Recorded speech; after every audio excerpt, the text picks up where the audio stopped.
नमस्कार दर्शकों, मैं हूं निशांत भाई। आप देख रहे हैं MNS न्यूज। आज हम बात करने वाले हैं बिहार की सबसे बड़ी हकीकत की, पलायन की। वो पलायन जिसे रोकने की बजाय अब इसे स्वीकार करने और उसे व्यवस्थित करने की जरूरत है।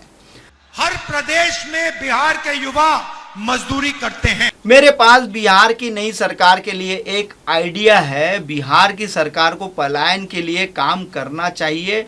लोग बेहतर तरीके से पलायन कर सके, इस दिशा में काम करना चाहिए और इसके लिए एक नया मंत्रालय बनाना चाहिए, पलायन मंत्रालय। जिस तरह 2004 में NRI के लिए अलग से विभाग बनाया था, उसी तरह बिहार को अपने NRB नॉन रेजिडेंट बिहारी के लिए मंत्रालय बनाना चाहिए। जो काम विदेश मंत्रालय NRI के लिए करता है, वही काम बिहार का पलायन मंत्रालय NRB के लिए करे। आप हंसेंगे, कहेंगे कि सरकार का काम पलायन रोकना है या पलायन को पालना पोसना नहीं है। बिहार को फिर वही पुराना गौरव लौटाना है। सैद्धांतिक रूप से आपकी बात सही हो सकती है, लेकिन प्रैक्टिकल में उल्टा रहा है। कोई पलायन नहीं रोक सकता, ना किसी के पास रोकने का आइडिया है।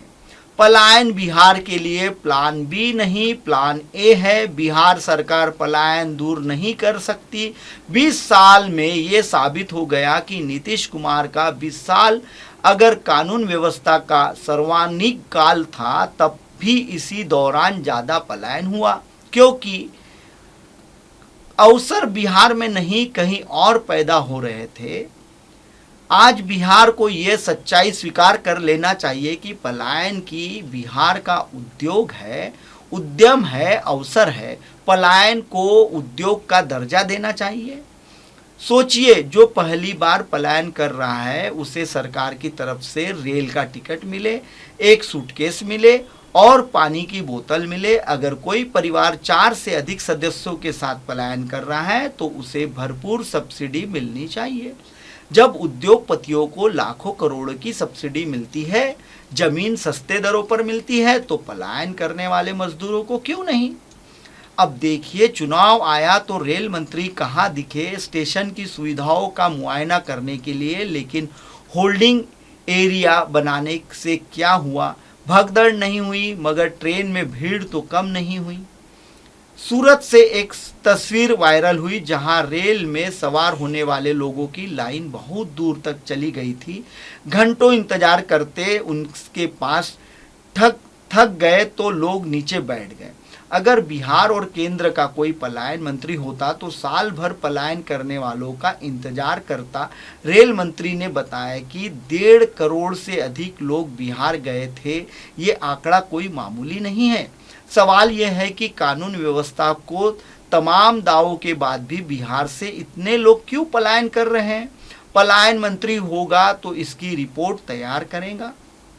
पलायन की यह सच्चाई साल के 10 महीने नहीं दिखती, लेकिन होली और छठ के समय सामने आ जाती है। बिहार का हर बच्चा एक दिन बाहर जाएगा, इसकी उम्मीद में बड़ा हो रहा है।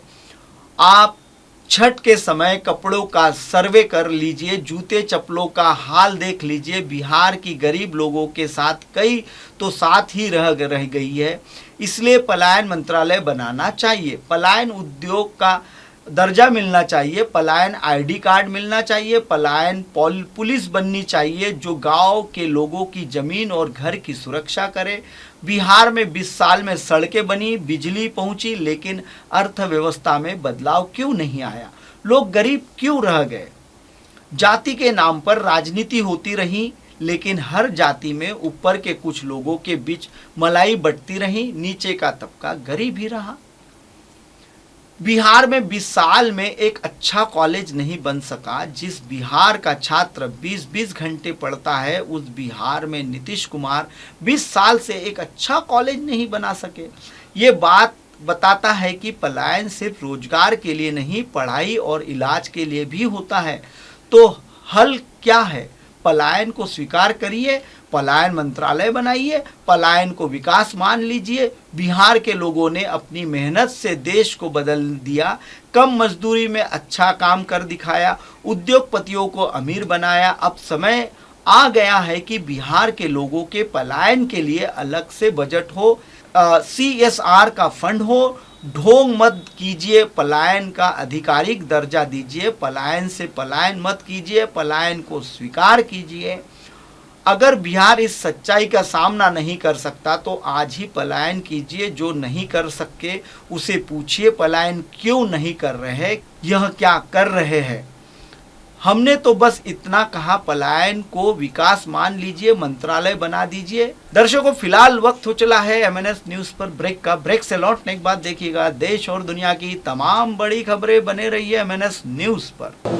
हाय, मैं हूँ तापसी पन्नू और आप देख रहे हैं MNS न्यूज।